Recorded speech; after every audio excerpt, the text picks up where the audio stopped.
Halo, apa kabar sahabat Super Skill Badminton? Hari ini kita akan menyorot sorotan tajam pada kiprah para pebulu tangkis muda Indonesia di kancah internasional tentunya. Dalam turnamen Korea Master 2025, sorotan publik bertuju pada pasangan muda Indonesia Raimon Indra dan Nicholas Jokin yang tampil memukau di sektor ganda putra. Tersingkirnya unggulan pertama menjadi momentum besar bagi duo muda ini untuk menorehkan sejarah baru dalam karir mereka. Bagi para penikmat bulu tangkis, pertandingan ini bukan sekadar tentang kemenangan, melainkan simbol perubahan generasi di Pelatnas Cipayung. Melalui analisis dan perbandingan performa yang ditampilkan, Super Skill Badminton memberikan ulasan mendalam mengenai gaya bermain, strategi, serta peluang Raimon dan Nicholas di level elit dunia. Tersingkirnya unggulan pertama dalam ajang Korea Master 2025 seolah membuka jalan baru bagi ganda putra Indonesia, Raimon Indra dan Nicholas Jokin untuk mencetak sejarah. Kemenangan meyakinkan mereka atas pasangan tuan rumah Kang Min Yu dan Ki Dong Ju dengan skor telak 21-14 dan 21-11 menandai tonggak penting. Ini adalah semifinal pertama mereka di turnamen level BWF Super Series. Fakta tersebut bukan sekadar angka statistik, melainkan sinyal kuat bahwa regenerasi ganda putra Indonesia sedang berada di jalur yang benar. Dalam beberapa tahun terakhir, dominasi Indonesia di sektor ganda putra sempat mengalami pasang surut, terutama setelah era kejayaan Kevin Sanjaya dan Marcus Gideon, serta pasangan Muhammad Ahsan dan Hendra Setiawan. Kini pasangan muda Indonesia seperti Raimon dan Nicholas menjadi harapan baru yang kita ulas secara mendalam. Dari sisi permainan, Raimon dan Nicholas mampu tampil begitu matang, meski baru menembus level elit dunia. Dalam pertandingan melawan unggulan tersebut, keduanya memperlihat permainan agresif khas Indonesia, cepat, rapat, dan menekan sejak awal.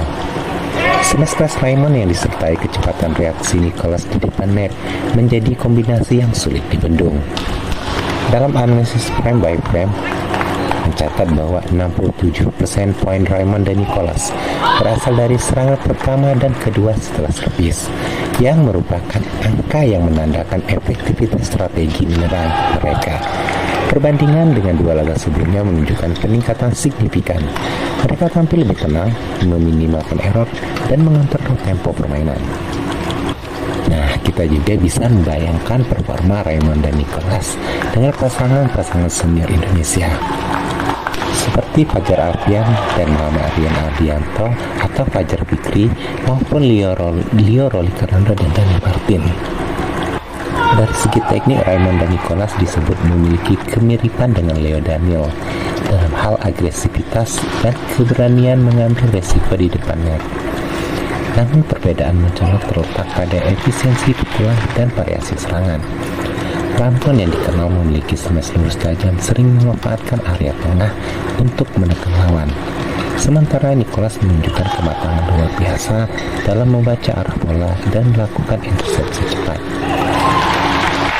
Salah satu aspek yang paling menarik adalah perubahan gaya bermain Raimon dan Nicholas dibandingkan dua pertandingan sebelumnya di babak awal. Ketika melawan sesama wakil Indonesia Muhammad Putra Erwiansyah dan Daniel Edgar Martino, mereka sempat kesulitan di awal karena terburu-buru menyelesaikan rally. Namun di perempat final, mental dan pengendalian diri mereka tampak jauh lebih matang. Hal ini menunjukkan kemajuan signifikan dalam aspek psikologis yang menjadi faktor penting bagi pemain muda untuk menembus papan atas dunia. Tidak hanya bermain cepat, karena kini juga mulai memahami pentingnya placement dan variasi pukulan dalam menggoyangkan pertahanan lawan. Jika dibandingkan dengan pasangan Korea yang mereka kalahkan, perbedaan paling mencolok terletak pada disiplin rotasi dan efisiensi energi. Kang dan Ki dari Korea memang memiliki power luar biasa, namun sering kehilangan momentum akibat kurang konsisten dalam transisi bertahan menyerang. Sebaliknya, Raimon dan Nicholas tampil efisien, tidak membuang tenaga pada rally panjang, tetapi menunggu momen untuk melakukan serangan efektif. Dalam statistik, mereka hanya melakukan 5 unforced error sepanjang laga dan merupakan angka terendah sepanjang turnamen bagi pasangan non-unggulan tersebut. Konsistensi seperti inilah yang menjadi pembeda utama antara pasangan muda yang sekedar ikut turnamen dengan pasangan muda yang siap menantang dunia. Kita juga bisa melihat keberhasilan Raymond dan Nicholas dengan sistem pembinaan di Platnas. Dalam beberapa tahun terakhir, PBSI mulai berani mengorbitkan pemain muda ke turnamen Taipei Super 300 dan 500 sebagai ajang pembelajaran. Keberadaan mereka di Korea Master membuktikan bahwa kebijakan tersebut mulai berbuah hasil. Dibandingkan generasi sebelumnya, Raymond dan Nicholas disebut lebih cepat dalam adaptasi terhadap tekanan internasional. Mereka tampil tanpa rasa takut, seolah tak peduli dengan status lawan sebagai wakil tuan rumah. Sikap mental seperti ini pantas dipuji. Mental juara yang sedang tumbuh. Dari aspek emosional dan komunikasi di lapangan, sepanjang pertandingan Raymond dan Nicholas tampak saling menyemangati, menjaga semangat positif bahkan saat kehilangan poin. Kedekatan emosional keduanya menjadi faktor krusial dalam menjaga kestabilan performa. Setiap poin yang dimenangkan selalu diikuti dengan gestur positif seperti tos atau shotgun kecil. Hal yang terbukti meningkatkan motivasi dan menjaga fokus. Pola komunikasi efektif ini mengingatkan penonton pada era Minions yang terkenal dengan koordinasi cepat dan chemistry yang solid. Dari sisi taktik pula, Raymond dan Nicholas mulai menunjukkan kemampuan reading the game yang matang. Mereka mampu mengantisipasi arah bola dengan cepat, sering memotong alur serangan sebelum bola melewati garis tengah. Nicholas khususnya menjadi sosok penting di posisi depan yang mengubah situasi bertahan menjadi serangan balik berbahaya.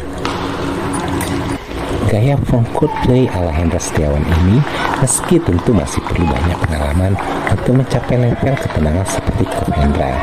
Dalam perbandingan dengan pasangan-pasangan muda Asia lainnya, Raymond dan Nicholas kini termasuk dalam jajaran ganda muda paling menjanjikan di bawah usia 23 tahun. Mereka unggul dalam kecepatan rotasi dan komunikasi, namun masih meningkatkan kekuatan bertahan saat menghadapi pasangan Erpal contohnya, yang mengandalkan player panggang seperti wakil Denmark atau Inggris. Secara keseluruhan, perjalanan Raymond Indra dan Nicholas Jokin di Korea Master 2025 sebagai titik balik penting bagi sektor ganda putra Indonesia. Mereka bukan hanya menunjukkan bahwa regenerasi berjalan, tetapi juga membuktikan bahwa keberanian dan kesiapan mental bisa menembus batas peringkat dunia.